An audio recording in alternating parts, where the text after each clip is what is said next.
Hey guys, BGG back with another video.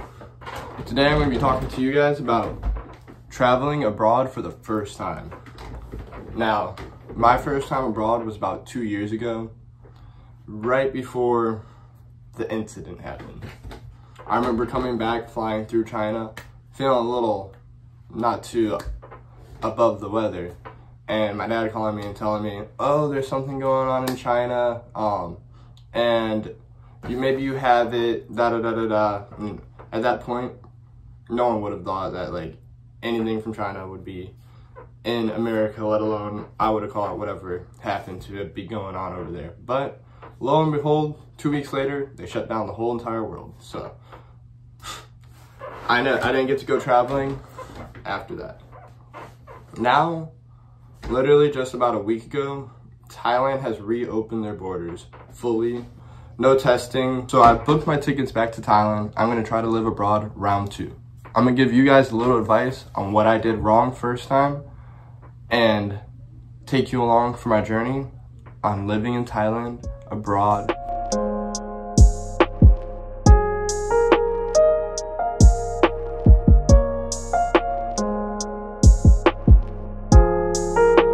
Now I'm going to start with a few of my goals of what I expected to happen on my first trip.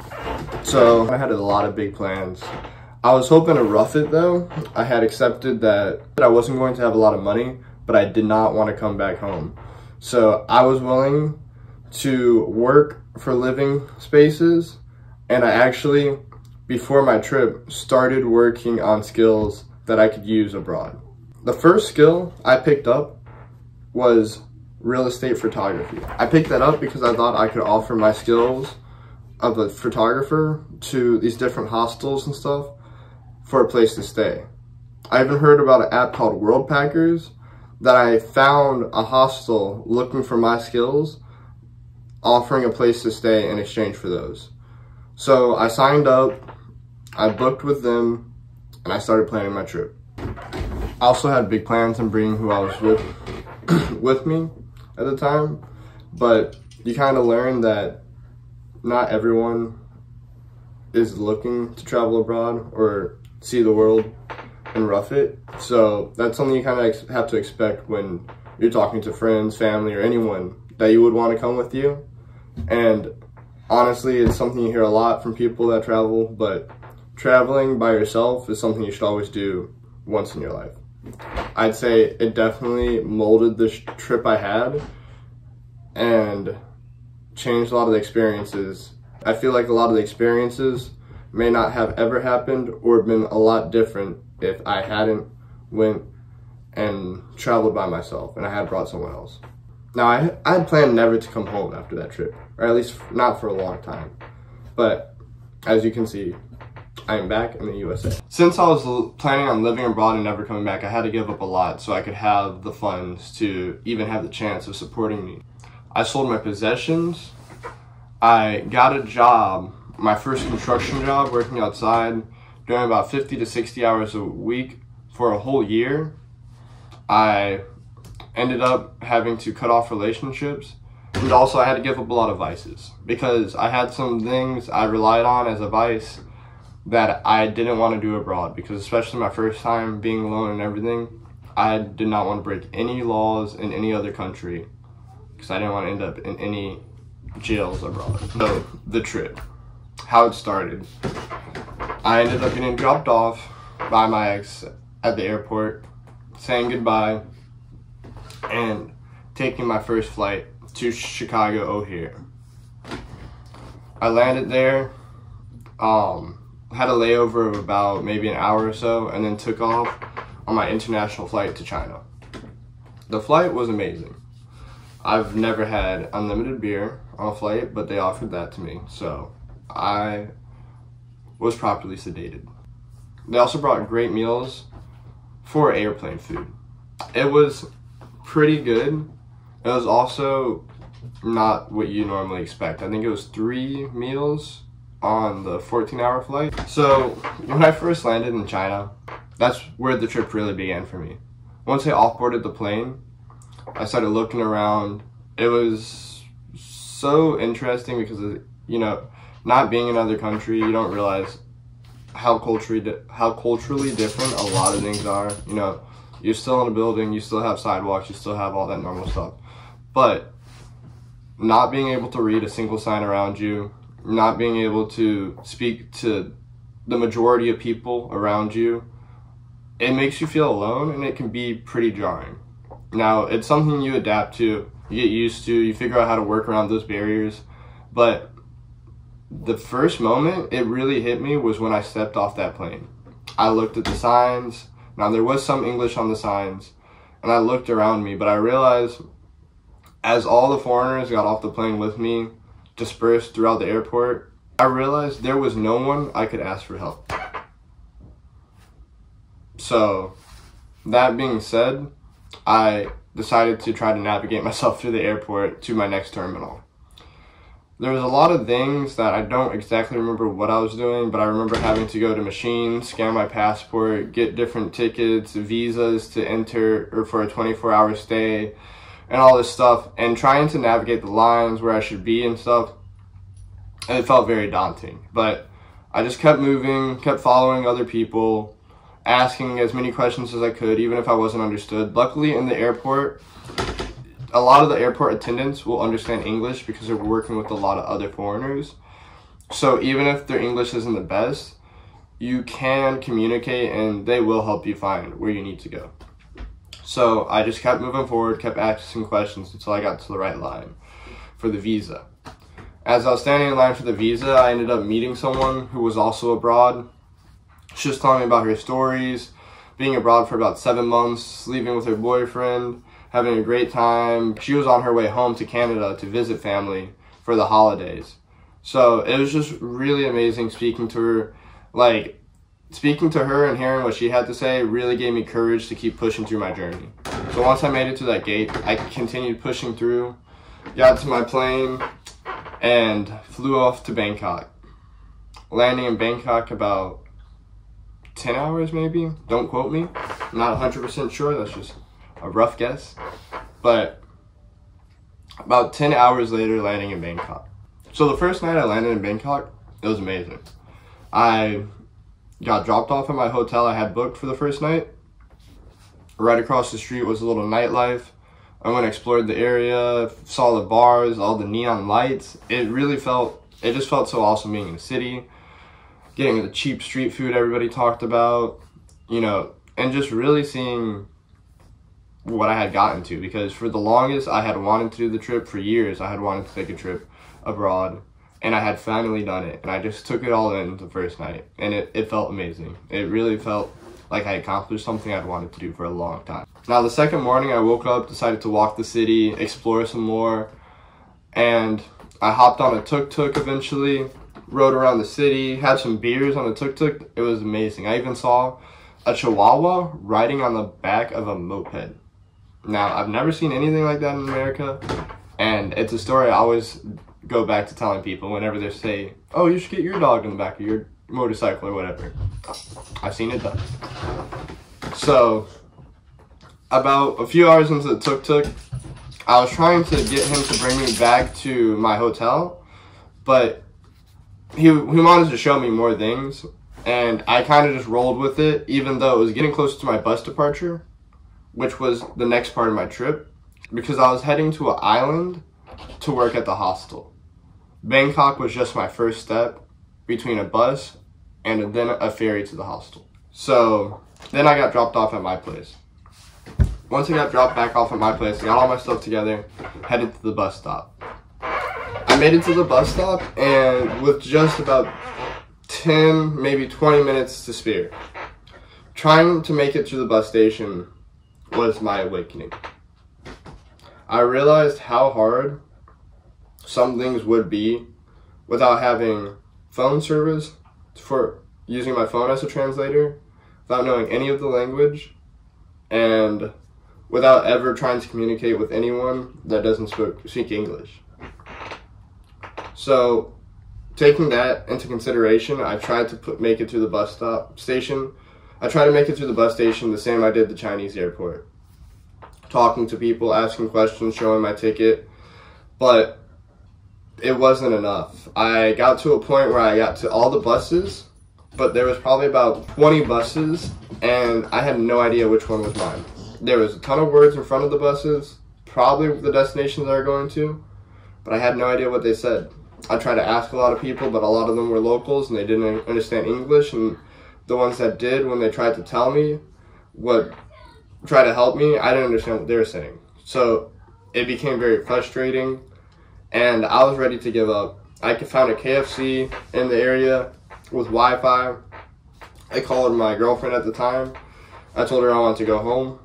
I was about to just book the next flight home. I was like, I'm out of my element. I was like, I can't make this work. Everything, like, all those videos I watched and everything, like, they said they would know English over here. They said they understand me, da-da-da-da-da. I was like, I'm done. I'm coming home. And she knew how long I wanted to do this. She knew this was a big dream of mine, and she just kind of told me, like, if you come home, you're going to hate yourself. You're going to be so upset. You know, it's going to feel like such a wasted opportunity. So I had missed my bus at that point, but I decided to keep pushing forward. So I got a cab, and I just tried to find a hotel for the night that would have Wi-Fi. Trying to talk to the cab driver and explain that to him was a whole nother ordeal. But that's where I found out that Google Translate, or anything you have on your phone, is your best friend. Using Google Translate, we were able to get a decent understanding for what we were both saying to each other. Now, it wasn't exact on, but he understood that I wanted a place to stay with Wi-Fi that was cheap. So he drove me around and eventually pulled into a parking garage. The parking garage had a whole bunch of parking spots that were blocked off with pink curtains. And it just felt really off to me. This is my first night staying at a random hotel in Bangkok that I didn't book. I didn't look at the reviews. And we pull up to one of the pink curtains, and someone pulls the pink curtain back. And we pull into the spot, and there's just a door. The guy that pulled back the pink curtain opens the door. The cab driver says, "Here's your room." It's a room. The room looked so odd. It's like a black wall, a red wall, and then maybe another black wall. The colors were so jarring, but also very dark. The furniture looked like, the table set looked like kids' furniture, and there was just a bed. Now, I don't know. It could have been just a normal hotel, safe hotel, just a little cheap. But all the videos and stuff I had watched about Thailand, I'd never seen any hotels like that. So I got a little uncomfortable, and I told him, just bring me to the airport. Because I knew the airport had free Wi-Fi, and I could stay there as long as I wanted, really, without being bothered. So I headed back to the airport. Once I got to the airport, I kind of chilled out there, and I decided to see about prices on a ticket to Chiang Mai, considering I had watched a lot of videos about it, had heard a lot of good stuff about Chiang Mai, and it was maybe about $100 for the next ticket leaving the airport, which was in the morning. So I spent the night in the airport and took the next flight out to Chiang Mai.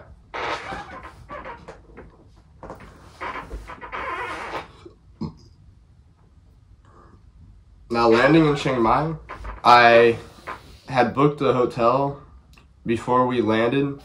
So once we got there, I got a cab, had them take me to my hotel, and they told me I had to wait until 3 to check in. So I just kind of hung out for a few hours. I actually got on Tinder just to try to connect with locals, meet some new people, make some friends. And I got a match about right before I got into my room. A few hours later, I got a match right before I got in my room. We started talking. I unpacked, and she invited me out on a date to the movie theater at the local mall. So I had him into the mall out there. I hadn't done anything in Chiang Mai yet. And I ended up unpacking, booking a Grab to the mall, and meeting her there. We watched the Ford movie. I think it's Ford versus something. I forget, but it was in English with Thai subtitles. We also went back to the movies a few times, watching Thai movies with English subtitles. So they always seem to have subtitles for anyone that doesn't understand the language that the movie's playing in, which was really cool. After the movie, I told her I was looking for a condo, something I could stay in for at least a month with cheap rent. And she brought me condo hunting, took me around the area, and at this point I start to see like the beginning of my mess ups. She took me to a ton of condos, I checked out a ton of awesome places, and my whole plan was to move out there, become a content creator, make videos, post every day, and I didn't record any of this. None of the trip up to this point had really been recorded, maybe besides a few snaps here and there, which I don't have anymore. So that was my biggest mistake, was just, well, I wouldn't say it was my biggest mistake, but as someone that was trying to make it out there as a content creator, that was. As someone that was enjoying a trip and fully taking in all these new experiences, I wouldn't say it was a mistake, because I really did fully get to take in everything I was experiencing. And there's something about holding up a camera and looking at everything through the lens of your camera that can kind of take away or change how you experience a situation. So we found the perfect condo for me, and I booked a month stay there, got moved in, and shortly after that she brought me to the grocery store. I picked up groceries for the month, came back, and probably for the next 3 or 4 days, me and her would hang out and go to the club every night. We'd meet a lot of people she knew, but we usually wouldn't hang out with them. I remember the last night we went, we met some people who seemed to be really friendly, 2 guys, and we were talking a lot, having a good time, dancing with each other. It was a lot of fun, and I felt like he was someone that I would like to hang out with more. So I got his number, or I think it was his Facebook Messenger, and then I realized she was trying to kind of get me not to hang out with him. She wanted me to spend more time with her. She was really clingy in that way. And so she pulled me away from them, and later that night she told me that she didn't want me hanging out with them because they took away from my attention I gave to her.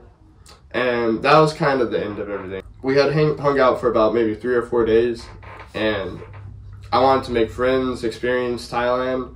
I didn't want to especially just be with somebody that was going to tell me I couldn't make friends or anything like that. So I didn't actually hang out with her or even hit her up after that night. But I did hit up that guy I had met. His name was Eddie, and we had a blast. He was actually one of the best things that happened to me on that trip, because from that point in that trip, he had just left a Thai tour guide position and wasn't doing much at the time. So he actually would give me tours around the city. He had a moped, so no more grabs. He would drive me around. I would help pay for the gas, pay for his night out, anything he really needed, and as much as I could offer. And we just became really close friends, going out every night, meeting up every day. And after a few nights of hitting the clubs every once in a while and stuff, there was one night we were in the club and we met the 3rd guy to our trio. We were outside trying to smoke some cigarettes, and Eddie needed a lighter, so he went up to someone else, started speaking Thai. He was Asian, but he spoke back in very fluent English and said, "Do you think I'm Thai?" And started giving Eddie some shit. But turns out he was Vietnamese, but he was actually from Cali. So he was an American, and we all really bonded over that. I remember talking to him, being like, "I'm American too," finding out where he was from. And he goofed on Eddie a little bit, and it was a really good time. We ended up connecting with each other, having a good night. And after that, we pretty much spent every single day together. We met back up. He was staying at a hostel for a little bit. Even after he left his hostel, like, I let him crash on my couch for a few days. We got into a lot of adventures, going to hot springs, seeing mountains, waterfalls, going to the club, trying to get Eddie girls, you know, just a lot of fun. And it was just really amazing making friends and being that close with some people after a week or just even the first night that we met. It's something that's really amazing that happens when you go out and travel and you meet new people and you both know that you may not be together forever the rest of your life, but the moments that you have together now, it makes them so much more important. We also got to go to a few amazing temples, thanks to Eddie. Some ones that weren't so touristy, and that's some stuff you just don't get when you're not talking to the locals, when you're not going out of your comfort zone to make new friends. You don't get to find about all those secret little spots. After having a great time with my new friends, I started to realize I hadn't gotten that much footage, and I also hadn't posted anything. It had been about 3 weeks in, maybe some snaps and stuff, maybe a few music videos I was working on before I left, but I hadn't posted any of the content of traveling or anything. And it was because I didn't feel comfortable getting in front of the camera. I didn't feel comfortable posting anything that had my voice in it. So I just had all this footage that I did shoot, which were just very short scenes of stuff, more of that were very short scenic scenes, not so much of what we were doing.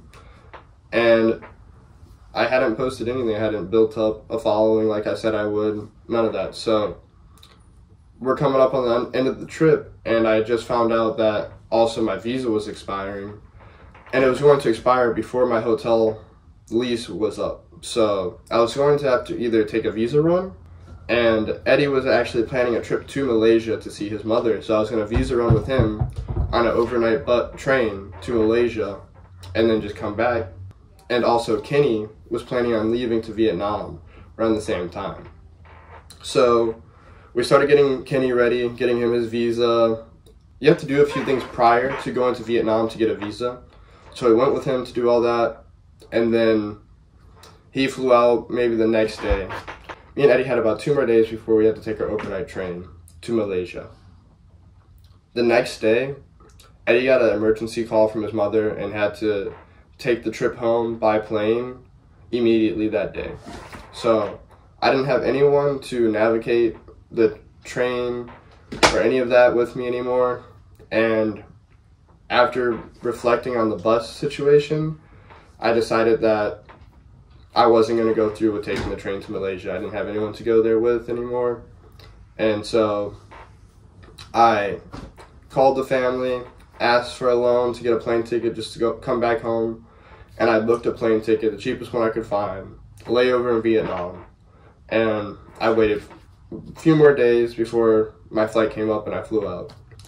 My first stop was a layover in Thailand before flying through Vietnam. At that first layover, I realized that the whole thing I did with Kenny, getting the visa, all that, it never clicked to me that I would have to do that too, just for a layover in Vietnam. So I ended up not being able to take my next flight in the trip back to Vietnam and having to bypass that flight, buy another ticket straight to my connecting flight from Vietnam in China. Last minute, I bought that. I was ending up racking up a lot of debt I didn't expect to, just because of the flights on the way back. I flew back to China, had quite the experience in that airport, and I finally made it back to America. Feeling glad to be home, sad the trip was over and didn't go exactly how I hoped, but overall happy with the experience. I had experienced something I never thought I would in my life, something I had always hoped I would. After that, I was very content with being home for a long time also, because there was so much in America that I had missed, like friends and company and just talking to people. I was very content for a few months, but after that, I got the travel bug again, and I ended up taking on a work, not abroad, but in another state. I left North Carolina and I ended up working at Aptiv in Oklahoma. In conclusion, the reason it didn't work out like I expected was just because I didn't put in the effort to do the things I had planned on doing. Now, it doesn't mean I would have been able to live out there abroad, I would have been successful, but I had a plan, and it was to post a certain amount, it was to record everything I did and just show people what I was doing out there. And I didn't keep myself to those goals that I had, and there's a lot to be distracted by when you're traveling abroad that I didn't succeed. And without trying, I never could have succeeded. So that's the main reason I failed in what I had hoped to accomplish. But I also had a great time and don't regret anything I did, because there's also something for exploring and experiencing things firsthand without a camera within your hand, without trying to record and make a video. And I'm glad I did that. I'm glad I can go back now, and if I want to go record, if I want to go show you guys everything I'm doing, I know a lot of the things I'm doing isn't my first time doing it. I'm not taking away from that first experience. I have such the bug to go back and start my round 2 now, because the borders are opening up. I have a lot of other options now open to me other than just making music videos to bring in money while traveling. I got a lot into crypto. I've purchased crypto miners, and I'm just really excited to make this trip now, because I'll be able to experience things if I want without having to make the videos to be successful out there. Now, I still do plan on making content out there. It's something I've just really enjoyed doing and I want to continue doing. So I will be posting regularly, and I'm actually starting with this to try to change my habits. I have about a month before I'm leaving, so I'm going to try to post at least every week, maybe twice a week.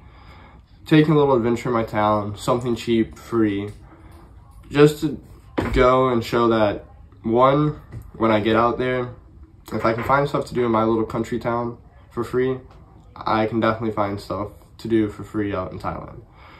2, just to get out there, practice, get comfortable in front of the camera, and all that good stuff. So stay tuned. Hope you guys liked the few videos I dropped before we leave, and I hope you guys really enjoy the series I start once I make it to Thailand. Bye bye now.